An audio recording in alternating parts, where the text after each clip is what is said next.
Good evening. Whoop. I'm going to have to talk really loud. Oh, now I don't. And this is a little low, so actually I may do it like a hand mic anyway. Hi, good evening, everyone. I'm Marian Masone from the Film Society. And hello. And I'm also a member of the selection committee for New Directors, New Films. So on behalf of everyone on the selection committee and everyone at the Film Society and also at the Museum of Modern Art, I welcome you to the 41st edition of New Directors, New Films. And to our very special screening this night, a 3D screening of The Rabbi's Cat. I hope you all have your glasses. If you don't, there's time to just run outside and grab a pair. I particularly want to thank French Cultural Services and Unifrance, who helped to make the travel of our director possible tonight. They help us with so many things during the year, and this is just one more thing to be grateful to them for. As you can see, we will have a Q&A afterwards. This is quite a wonderful film when you see this whole idea of comics coming together with animation and telling a really original story. I think you'll enjoy it greatly. I'm very happy that one of the directors is here. So to introduce the film, it's my great honor to introduce to you the one of the directors of The Rabbi's Cat, Joann Sfar. Joann. Thank you very much. Well, it's very nice to be here. It's an animated movie. It's the first time I performed this kind of art. For some peculiar reason, it was much more easy for me to go from comic book to live action, which I did in the Gainsbourg movie. And I discovered that animation is so different from comic book. You need people to help, and I was lucky enough to have Antoine Delevaux as a filmmaker with me on that story. And I made that story with my family remembrance, which I had no photograph to put on. They came from Algeria. There was this kind of situation with Jews and Muslim people and so on. And I put a silly cat in that family. And you know, when you discover religion, you feel your parents have just invented that stuff. You say, when you're a kid, you have a little bit of sense. You say, come on, do you believe that? And then when you grow up, you say, oh, that's what we do. Oh, okay. I try to use the cat in order to show how your own family sometimes can look like Klingon in a Star Trek completely. You know, it's about that story, and I will have pleasure discuss afterwards. It's very, very nice being here. Please welcome him once again, Joann Sfar.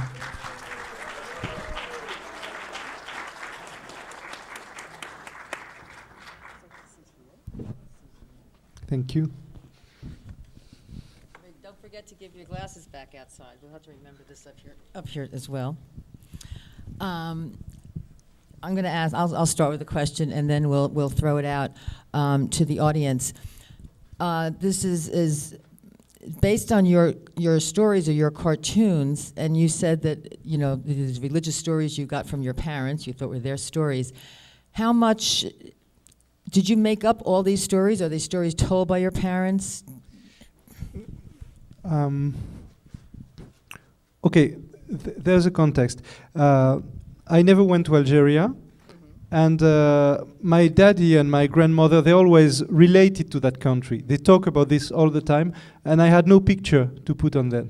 So when I tried to do a comic book out of Algeria, all the image who came were the cliché of French colonialism. And I found this very funny, to have a Jewish boy using cliché of what you expect from a Jewish or Muslim woman and whatever.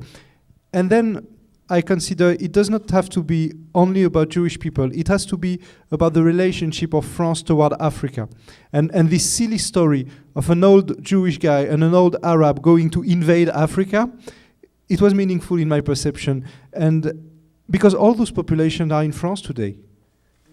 So I don't need a lot of imagination to think about how silly our relationship can be, how French melting pot is sometimes works and sometimes does not. And I'm not about tolerance. I'm about love.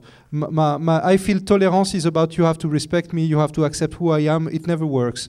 But being able to say to a friend, okay, I hate whatever you say, but I love you. It's about having lunch together.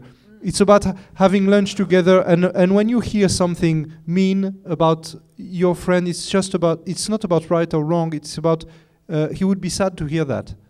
And so it's I go to many schools to discuss those subjects with that book, and I was surprised to see that religious people seem to like my stories, whereas every second I explain there's no God, and they love those stories because they don't agree, of course, but they love to discuss those matters.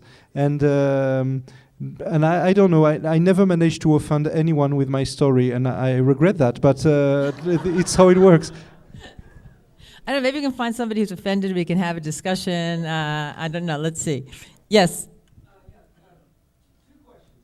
First, why does the animation style change during the section where the young Russian and the waitress and the cat are going to find the city? It becomes much more cartoonish. And also, why is Tintin in the film? Okay, so two questions, and one is that this viewer says the animation seems to change when the Yes. Russian and the waitress go to find the city, and why is Tintin in? Yeah, because this moment is about utopia. It's about, I'm very frightened whenever anyone addresses the golden age of before or the golden age of after. I know it's about pissing me off about now. So whatever occurs with this guy we made in Jerusalem, in Africa, is tells a lot about my relationship to Zionism. A huge part of my family lives in Israel, and I'm strongly related to Israel, and I love to think about Israel as a refuge for Jewish people who were hunted in Europe, and this is something I love. But if people turn this into a messianic dream, I don't go with that.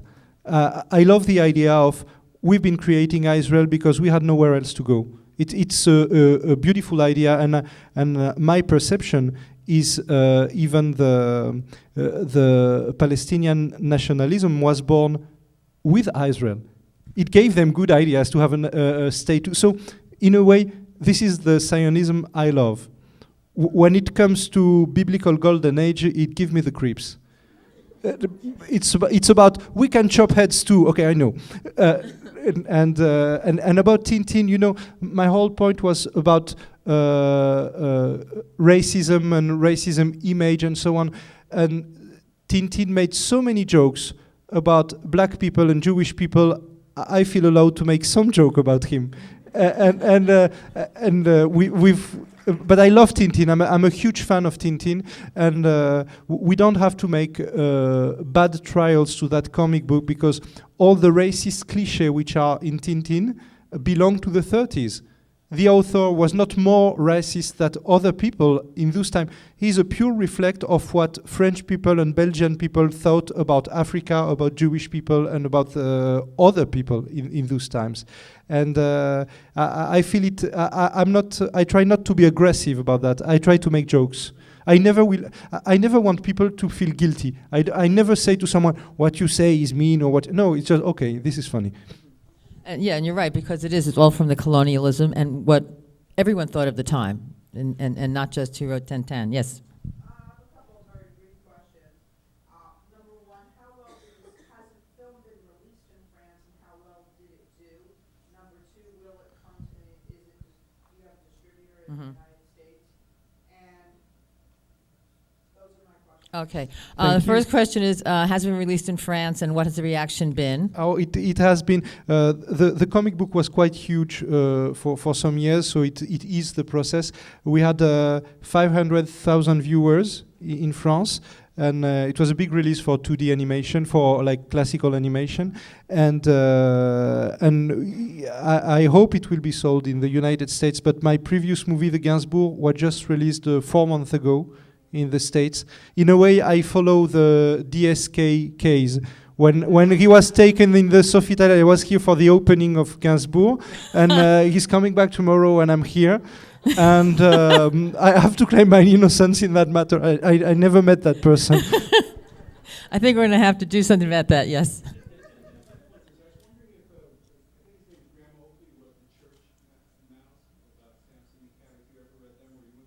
Um, um,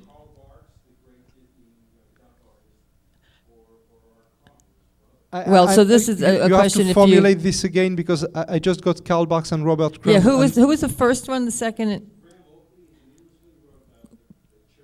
Graham Oakley, who wrote The Church Mouse, and Crumb, yeah, and the Disney, who's the Disney Carl Barks, who's the Disney animator. So it's a question if you've been following them or Oh yes, I what your do. reactions are to them. I don't know the first one, but I'm very familiar with the others. I'm a huge fan of comic books of any kind. Being French, I'm lucky enough to have read American comic book and Japanese manga since childhood. I would have said my favorite comic book artist would be Will Eisner, and I was lucky enough to be friend with him. And I have to confess, I sometimes prefer mainstream comic book to underground comic book for some reasons. I'm a huge fan of Robert Crumb, but I'm a lot into Frank Miller stuff, into Ed Brubaker's story. It's strange because it's not the comic book I make, but those are the comic book I read because they are tense. They are. I love Invincible from Bob Kirkman, and when discussing Karl Barks, who is a wonderful comic book artist. I've been a huge fan since childhood of Donald Duck, and I discovered recently a compendium of the funny drawing he did in the 30s. Wow. Hitler would never have done that. About black people, about Jewish people, about how they stink, about how their nose come in their mouth, you wouldn't believe that. And I feel it's healthy to watch those drawings. And it's not against Karl Barks, once again, which is a wonderful artist. It's about what was allowed in those days. And in some ways I feel political correctness is not that bad. And you know, when you do drawings, you carry a heavy responsibility toward racial cliché. When you have to depict a Jewish person, it would be silly to make small noses. But you have to make something meaningful out of what you draw.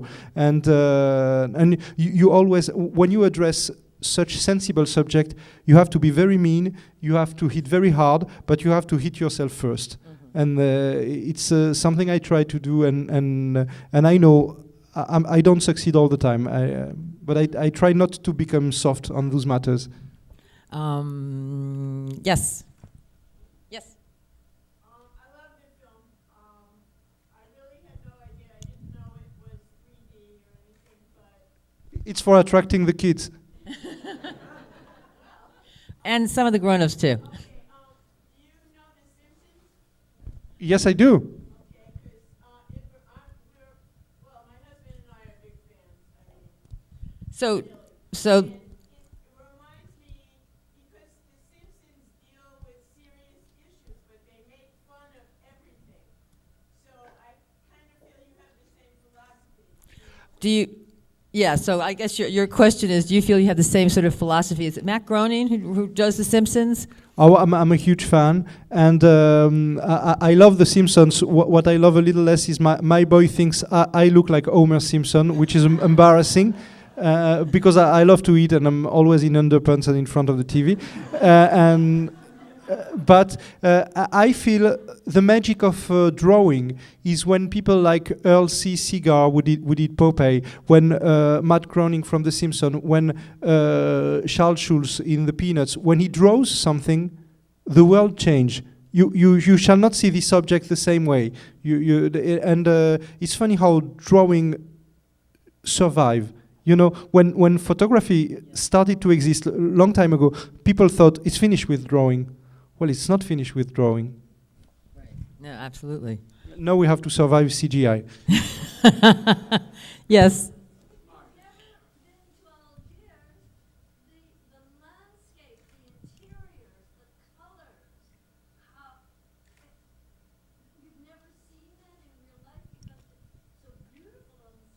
Have you been there?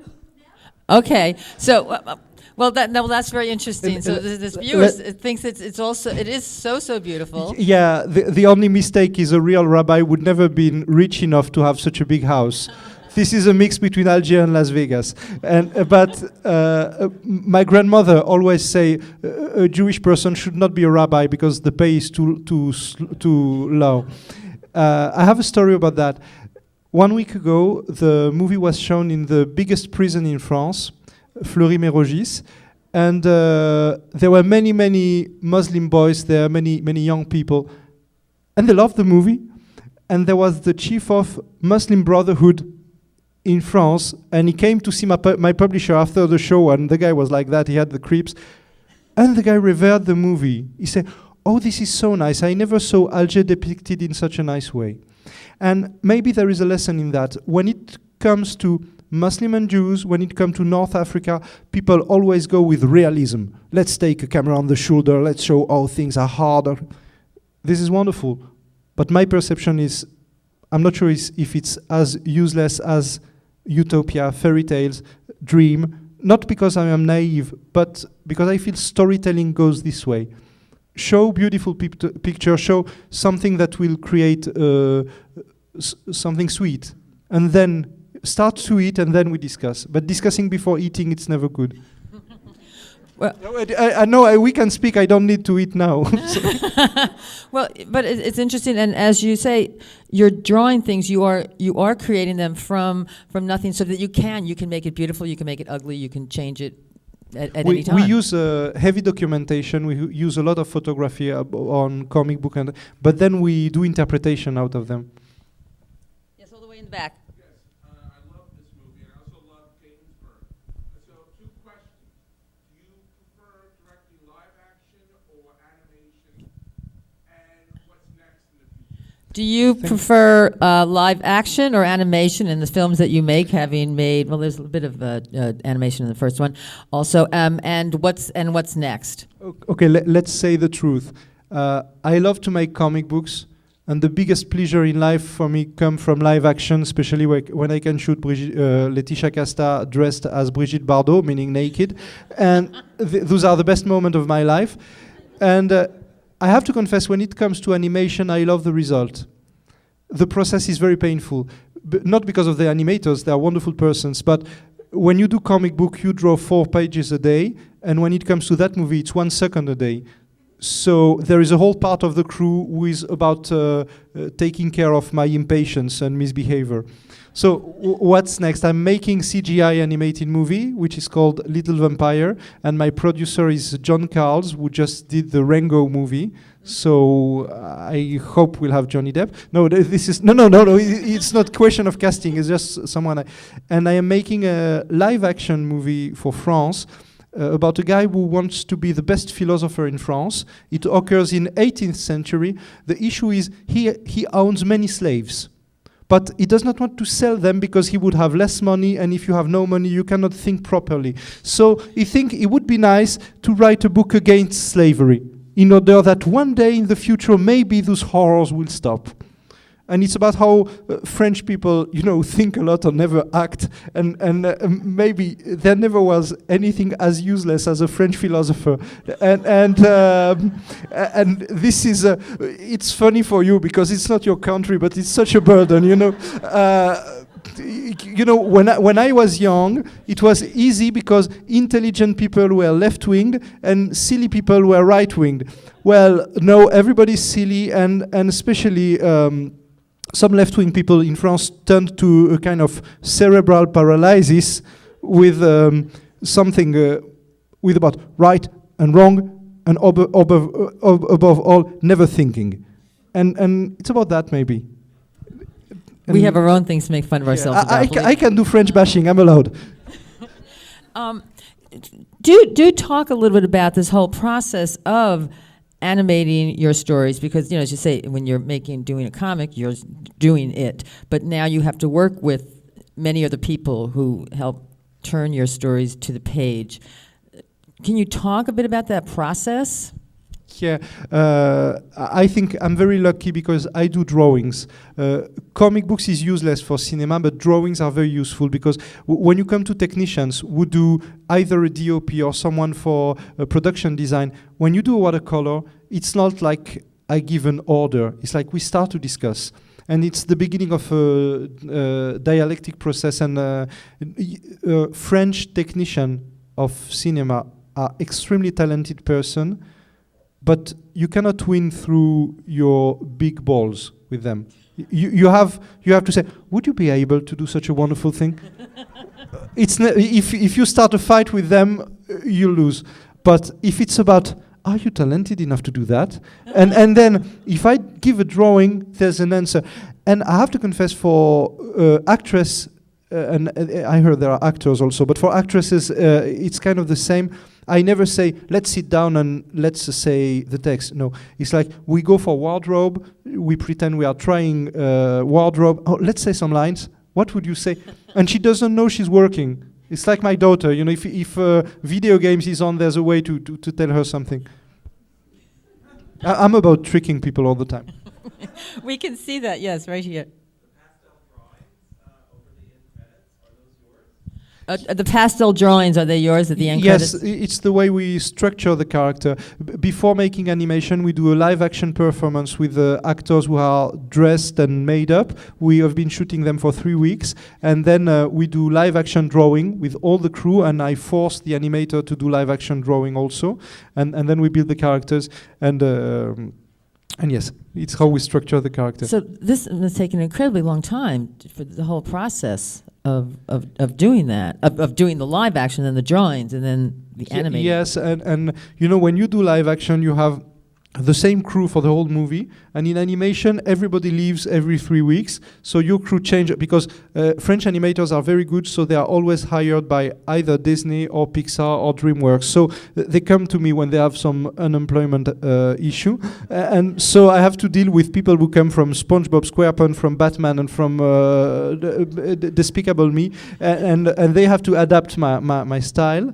And one told me, "Oh, your drawings is like making a regular drawing, but being in a car while we draw." Okay. Yes, in the red T-shirt. Yeah, yeah, you. I love the movie. I love the first book, and I love the second. If there's more, I don't know that they exist. And I would like to know if you're going to make a movie of the second book. Okay, so this young man has read the books, and he wants to know if you're going to make a film of the second book. Thank you very much for your question. Actually, the two books whom you have in the States are the whole story. There are 5 small books in France, but there have been 2 compendium in the States. And what you saw is an overall story, and we took away all the stories about Zlabia being married, because it's so sad for me to see she's married, and for the cat also. So we took this away from the story, and I'm not sure I shall do another Rabbi's Cat movie afterwards, because I feel I want to do something else. But thank you very much for your question. But we'll wait for him to do something else in animation. Yes. Yes, you. I haven't read the book, but like I didn't realize this was based on the book. But I was wondering what happened to the conversion of the cat. Because it seemed like the rabbi agreed to convert the cat to Judaism. I was trying to figure out. Yeah, that is a really good question. So what happens to the cat? Does he get bar mitzvah? The truth is, the cat does not care about becoming a Jew. He wants to stay with the daughter. So after a moment, it becomes allowed for him to go with the daughter. You know, I'm not very good at plots. I write my stories panel after panel. So it's about my everyday concern. So we bring a kind of coherence in this movie because of my wife, because my wife wrote all the meaningful things in that story. But the comic book is about, I do one panel after the other, and it's very egotist. And I think, I don't know. Oh, yes. Yes, Pantheon books, 2 volumes. Did you read the young man, the T-shirt? Did you read them in English? Okay. Yeah, there you go. See, they you know, you are even more than friends. You are customers. Can you talk just a little bit about how you and Antoine, how you made the film, who did what, or how you structured? Yes, there are 2 filmmakers on that movie, one who works and one who visits New York.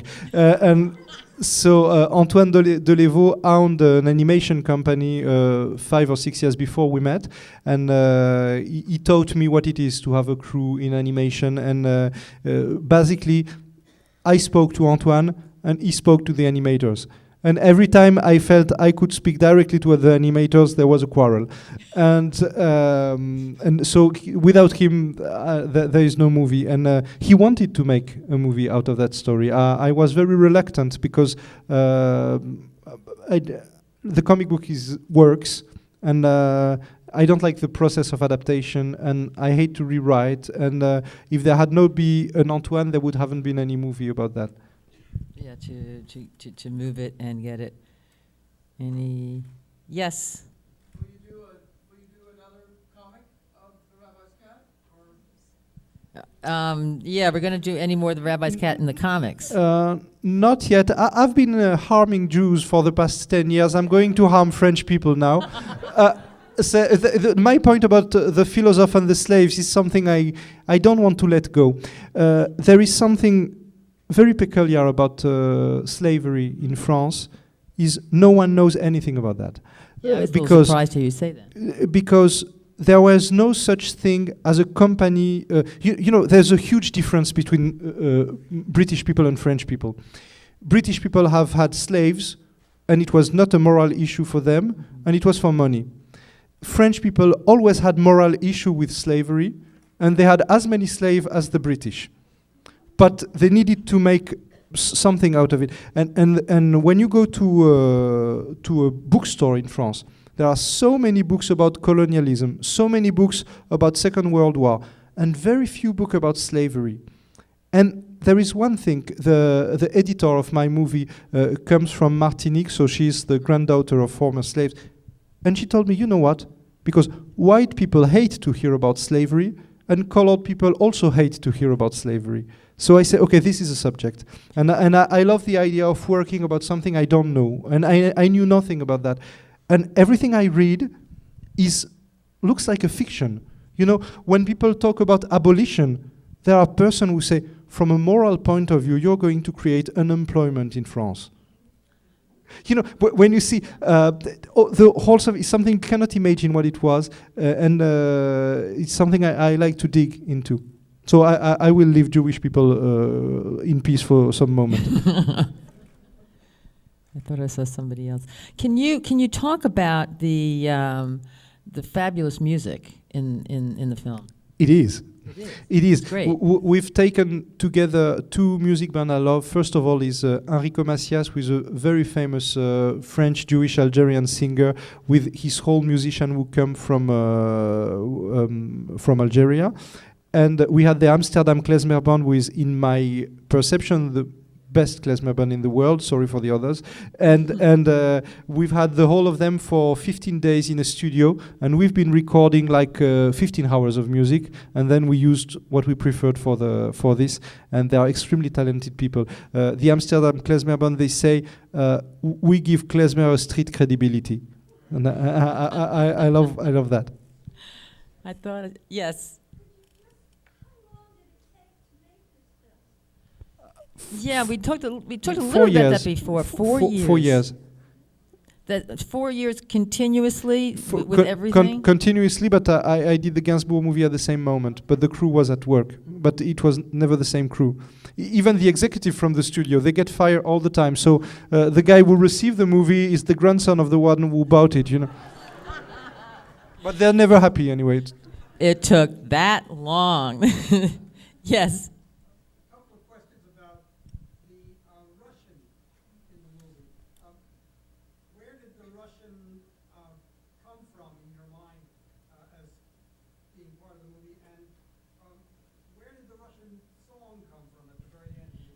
So a couple of Russian questions. Where in your mind, when you create this Russian character, where did he come from in your mind? Like, why is he in there? And the Russian song, where did that come from? Yes, my mother came from Ukraine, and so I have this kind of background. And I always have a fascination for Russian Jews who come in France, because they see France much more beautiful than it is. They have a romantic fascination for France, and it's charming. And when I was 8, they took me to a museum, and there were Marc Chagall paintings. and it becomes such an inspiration for me for everything I do, for being so accurate, so strange at the same time. It's not only soft, it's also there's something mean in that character also. And I have to confess, I also have a fascination for Russian brutality. They everything our cliche assume would be the behavior of primitive people. It's something you find into the Russian culture, but they are highly literate people. They read a lot of books. They discover literature in the 19th century, and everybody starts to read. And this mix is wonderful for storytelling. It's I love the two of them. My characters see them as Russians, but between the two of them, there is the Jew and there's the Russian, and I love that. I love to draw them, and the music at the end. I wrote it. I wrote the lyrics, and the song. It's a guy from Odessa who is the singer from the Amsterdam Klezmer Band. Is into philosophy and vodka, basically. He may be helpful in the next film about the French philosopher. Yes. You said you were very reluctant to do a film of your books. So I'd like to know how you like the outcome. Okay, so you had said you are reluctant about doing films about your book. What do you think about what you did? I don't know.